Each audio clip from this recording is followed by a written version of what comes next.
Brian Billick here in the studio. Good to see you, Coach. How are you? Very good. Doing great. Anything like Tunsil? You ever seen anything like that before? No, you alluded to it earlier in the last segment. We've seen things like this every year. But this is unique. The timing of it, how late it was, and based on the people I had talked to, and of course we've gone from Tunsil guaranteeing to being the first pick of the draft back at Combine to where, okay, the quarterbacks are up there, so what's going to happen? All of a sudden, Stanley moves up, and there's some of the things. But this precipitous drop in the way that it came down, it's a sign of our times, isn't it? When we heard that the Ravens had taken him completely off the draft board, that's one thing. Then the Titans trade up into a spot where they could have gotten him, and everybody thought, okay, they're going to get the guy they wanted all along anyway, and they have that treasure trove of picks from the Rams, and they go ahead and they choose a completely different player instead. That's when I thought, okay, this kid's going to be dropping. Oh, absolutely. Which I'm sure Miami did as well. Chris Greer, the general manager, said that they didn't have to check with Stephen Ross, but he was on board with the pick. What conversation is going on in the draft room at that point in time, do you think, with Tunsil's dropping? I think we were typical of it in Baltimore. On Tuesday or Wednesday, we would bring the owner in, and Ozzie Newsome and I and the head of the personnel, whether it's Savage or Eric DaCosta, would sit there with the owner and go over the board in terms of players we were taking off the board. Because you don't want to sit there on draft day and have to explain to an owner why did we bypass on this guy, or why is this guy falling? And, boy, this guy's pretty good. Why aren't we interested? You don't want to do that on draft day. So there'll be a half a dozen to a dozen guys that you're going to say, look, we're taking these guys off the board for this reason. And there'll be some guys going, now we're leaving these guys on the board, and here's what they've done. You got to be comfortable with that. Right. I always get a kick out of character is important. No, we wouldn't take him in the first round. Oh, but we'll take him if he's in the third. So it's obviously on a grid here, a scale. But you have to have those conversations because obviously the risk reward of a high pick versus a lower round pick, and do you take a chance? And but you've got to have those conversations, and you don't want to have them on draft day. Well, and the conversations that you're hearing out there too, Coach, right now is that, okay, it's the 21st century. Kids are going to smoke pot. Now you're downgrading kids for something that many people just, in this day and age, considers like a speeding ticket. And that you're downgrading them for doing this sort of activity that, again, I'm not condoning it, but I'm just saying it's not that bad. But kids are dropping like a stone over it. It's just, where does that concept of pot smoking stand, you think, in the evaluation process right now? In any of those regards, I've always said young and stupid's not hyphenated. It's one word. We were all young and stupid. So anytime you look at players and you characters the question to a degree, or there's things going on, you go, okay, is this just being young and stupid, like we all were? Or is this an indication of his character? Is this someone I can trust? Do I want this guy to be a business partner, all with it being a young man? I've told the story many times.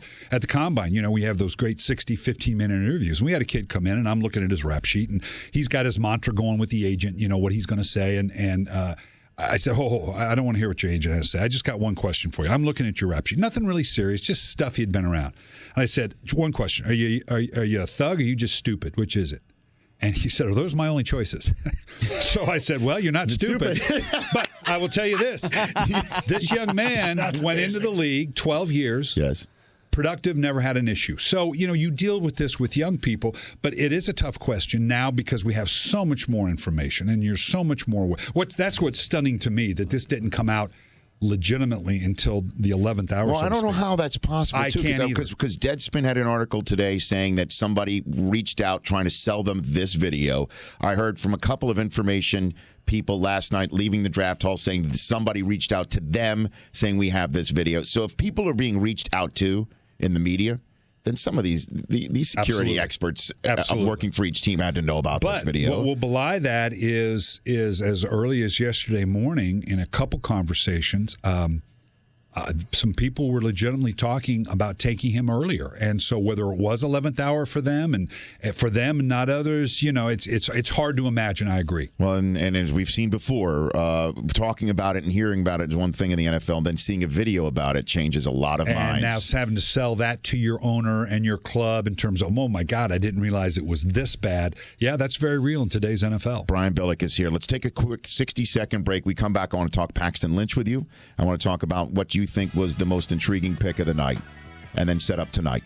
Brian Billick of the NFL Network and championship head coach here on the Rich Eisen Show with Josh Norman still to come, Barry Sanders, D'Angelo Williams, and you at 844-204-RICH. With the first pick in the 2016 NFL Draft, The Los Angeles Rams select Jared Goff, quarterback, California. So it went from boos to cheers. Every time the commissioner came out, you heard boos, and then the pick was cheers. The biggest surprise for me, because I was out on the square when it started. Yes, Brian Billick. And then watching you guys all night, that the commissioner got booed every single time. Yes, he did. I mean, even I got cheered occasionally. He got booed every single time. And here's what happened, though, as well. The minute he would walk off the stage or sometimes leave the actual stage and sometimes step into the front couple of rows, as he'll do tonight, mobbed by fans who want to take pictures. I mean, it's the love-hate relationship. Every time. The collective, that's cool. The collective will boo. Yes. The individuals will be like, hey, nice to meet you, and love the sport. You know. Well, it's lowest rated market last night. That's why he gets the big buck. As he does. That's what Ryan Clark had the tweet of the night of the Pittsburgh Steelers saying, if I got a $30 million a year bonus, you could boo me all day long, too. All day long. That's what and you know Ryan Clark is no Goodell fan. He was one of the guys who was trying to lead the CBA to be stopped, the process to be stopped from being signed until the issue about player discipline was handled, and now we all know how that's come home to roost. All right, let's move on to the events of last night. Starting with where do you stand on the Goff Wentz equation of it all? Like everybody, it's since '99. There's been 47 first-round draft choices, and half of them have been busts. So it's a 50-50 proposition. History will tell us one of these guys is going to be a bust. Now, there's no reason both these players shouldn't be good players. There was absolutely no reason why Joey Harrington, Tim Couch, Vince Young, Jamarcus Russell, go on and on, shouldn't have been good players. So only time will tell, particularly in today's game where you have so little to draw on with the college quarterbacks coming in. Can you imagine this going to the owner and saying, look, you got to rely on your preparation. We think Goff's our guy. He does this, this, and this. You got to pay him top money. And, oh, by the way, history of this league says we got a 50-50 chance of him working out. Unbelievable. But it's what it is. It's what it is today. Well, Goff, though, going to Los Angeles, a California kid being in California is one thing. Wentz going from a small school, small environment, dropping him into Philadelphia. Oh, yeah. Such a friendly, warm, well, not just that, though. Crowd. The first thing he's going to be is like, Sam Bradford doesn't want to be here. Right. He's in the middle of a quarterback snit, a stink. That's this not idea helpful. That you're going to bring the second overall pick and we really want to nurture him and hope he doesn't play the first year. Yeah. I don't buy it. That's just that gives you the definition of you should not have taken him with the second pick if you don't think he's ready to play right now. Now there's going to be mistakes and errors and whatever, but that is so fraught. You got a starting quarterback who feels like in Sam Bradford that he was lied to. Yeah, I gave you the money, but you lied to me. There's no way they sat down with Sam Bradford and said, here's what we're going to do. We're going to bring in Chase Daniels. But that's cool because, look, Doug Peterson lived it. Doug Peterson was brought in to mentor in the West Coast verbiage Donovan McNabb. That's when Andy Reid did. So he did the same thing. Chase Daniels, okay, I'm cool with that. Yeah. Oh, and by the way, we're going to give up a boatload of picks, and we're going to make the second pick overall quarterback. Are you okay with that? Now, if they did, God love them. But now Sam Bradford's got to go, whoa, whoa, whoa. At no point was this in the conversation. He's got to feel betrayed. Well, do you really think so? Because he's got to, even if he wasn't told that, it's just a 2-year deal. They're taking somebody that is, by all accounts, not ready to play. I mean, all of the analysis you hear about how great an upside Wentz has. Right now, he's a beat slow. From what everybody's saying, I'm with you on footwork and trying to with the release and all of that. But so if you're Sam Bradford, can't you sit here and say, if I ball out in the NFC East and take the Philadelphia Eagles to the playoffs, and then they want to get rid of me because Wentz is ready, then he could write his ticket somewhere. Oh, sure, I'm cool with that. What was he told going in? What was he told going? If it was, look, there's our plan. Right. I'm all in, and I wouldn't say no. You shouldn't sign that deal. It's hard for me to imagine that's the way it was laid out. But then in the reality of it, too, is I love going back and forth with you about this, is Brian Billick. The reality of it, too, is that if he could have walked and gone somewhere else, who in the world was going to pay him that guaranteed dollars? Not Denver, that wanted Kaepernick to take some form of a salary reduction just to be traded to the team. I mean, the Jets are squeezing Ryan Fitzpatrick to the point where Schefter says he's telling them, I don't even want to play if you want to offer me that. I got that. And the fact that I'm paying you and you're going to do what I tell you to do, there's a word for that. But the question is, what's that relationship now? Sam Bradford, pro quarterback, Doug Peterson, former quarterback. Yes. What was the conversation in terms of what our plans are going forward? That this is a part of it. If that was a part of it, and here's the best pay, and you know what? We're going to pay you this money no one else will do because this is what we're going to do. I'm all in. It's hard for me to imagine that particularly by his reaction, that's the way it was presented. Brian Billick here on the Rich Eisen Show. So Paxton Lynch is acquired by Denver, which now takes the Kaepernick trade pretty much off the table. What do you see? How do you see that as a fit? When do you think Lynch is going to be going? What do you think right there, Coach? As I said before, there's no reason this guy shouldn't be good. I will say this. Picking a quarterback in the 20s has not been good. You go through that list of names. That was Aaron Rodgers went 24. I got it. Okay, right. And Tom Brady is a 6th-round pick, so I'm just going to draft in the 6th round and be fine at quarterback. You go through that list of names from Grossman to Quinn to Whedon. Stop me when you like one of these names. I haven't stopped you. Ramsey, Campbell. You look at that list. There's about 12 guys in there. It's ugly, okay? So maybe he's that guy, because what typically happens, they fall to 20 because there's a reason they're not in the top 15. Or needs a terrible evaluator.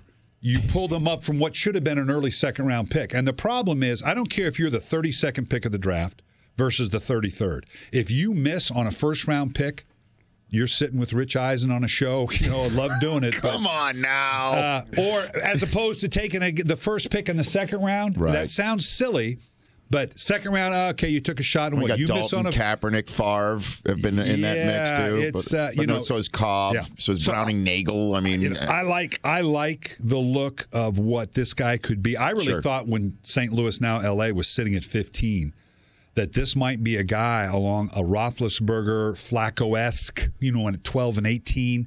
This might be an interesting pick for the Rams. But obviously they moved up and didn't see it that way. So I'm not saying Denver's wrong. And if anybody can survive that, it would be Denver. But Josh McDaniel thought he could survive the Tebow pick at 24 or 25 in the same circumstance. But there's not going to be the same rush, although I don't know who they're really going to play. You can't, you could make a case. Well, Denver last year went to the Super Bowl with a quarterback combination that threw 23 interceptions. I can put you in and not get 23 interceptions. So we can go win. Well, maybe not. But Paxton Lynch, I like the pick for them, and hopefully it'll work out. Is it the 5th year? Is that the allure? Well, that helps absolutely. But they could have gotten Lynch for the 5th year at 31. They were just concerned that Dallas was also the one knocking on the door to Seattle, afraid that if Paxton Lynch had gotten to 29, he wouldn't have been available because Arizona might have gone ahead and done that. So which pick from last night's 1st round do you like the most? That just says that it fit a need, it fit a perfect spot for the kid to be taken. Well, they're all good in that regard. I was a little surprised by the Bosa pick. I thought there were some options, and I like Bosa. I think Ezekiel Elliott to Dallas is great. You could make the case, go with one of the defensive guys. Mm-hmm. I had Jalen Ramsey as the best guy on the board. I think the Patrick Peterson analogies are valid. This guy can play outside corner, slot nickel corner, maybe put him in safety, the versatility of corners and the back end of the defenses nowadays have all become hybrid to a degree. We talk about linebackers being that way. For the Jacksonville Jaguars, and Peterson was the 5th pick overall in 2011 as well. I love Jalen Ramsey. Jacksonville's got to be thrilled that they ended up with Jalen Ramsey at number 5. Ask the poll question to Coach Billick before he goes out the door at richeisenshow.com here. What was the biggest surprise from last night, Coach? Bosa going 3, Laramie Tunsil, free fall, the Giants reaching for Eli Apple, Paxton Lynch to the Broncos, or Miles Jack out of the 1st round? What do you think? Regrettable that Miles Jack would fall under the circumstances. This guy, our DJ, Daniel Jeremiah, loves Miles Jack, and you hate to see that. I think if you really surprised, I think the Apple pick by New York, I was a little surprised with that. I think they might have been able to fall back a little bit because I know for a fact Tampa Bay loves Hargraves. And that was their pick at the corner. Now, again, it's liar's poker. You can't believe politicians or coaches and personnel people this time of year. So, it's all jaded to a degree. But I thought Apple was a bit of a pull up for them. And then who knows? I mean, it's all good right now. But it's the Big Apple. Yeah. There's already an Eli. Well, absolutely. That's the reason to do it. There's already an Eli. And as I said on the network last night when it happened, if he lives in New York, there's tons of takeout places because clearly he can't cook from what we heard. That's right. It's a perfect spot for Eli Apple. Yeah, I love it. I love all these spots. I love the whole thing. The poll question's brought to you by TrueCar. Save time and money by downloading TrueCar's mobile app. Configure the new car you want, see what others paid for it, and get guaranteed savings. TrueCar users save, on average, over $3,000 off MSRP. Save time and save money. Download the TrueCar app today. If you're the Browns, you pull the trigger on Connor Cook right out of the gate tonight? Yeah, great spot for it. It really is. I mean, that early second, you can take whatever you want. And I'm going to be a little gratuitous here and for our network. You guys did a great job last night. I hope people appreciate the crew that we have evaluating, whether it's Daniel Jeremiah, whether it's Charles Davis, who is the smartest man in the world, we all know. Literally. Yes. Pop culture is unbelievable. The way he pulls that, and Mike Mayock, and I know we give Mike a lot of grief, and people go, well, he's never really done. Mike's as good an evaluator of talent as I've ever been around. And that's saying a lot, given the people I've been around. He grinds, he does a great job. I thought the analysis we had, and David Shaw, my David played for me at Stanford and coached me in Baltimore. I thought you guys did a heck of a job last night. I appreciate that. Thank you. So you like Connor Cook? You would take him? Yeah, early in the second round, sure. Okay. Thanks for coming on the show. Appreciate it. That's Brian Billick right here on The Rich Eisen Show. Thanks for coming on, Brian. The Rich Eisen Show, weekdays at noon Eastern on Audience.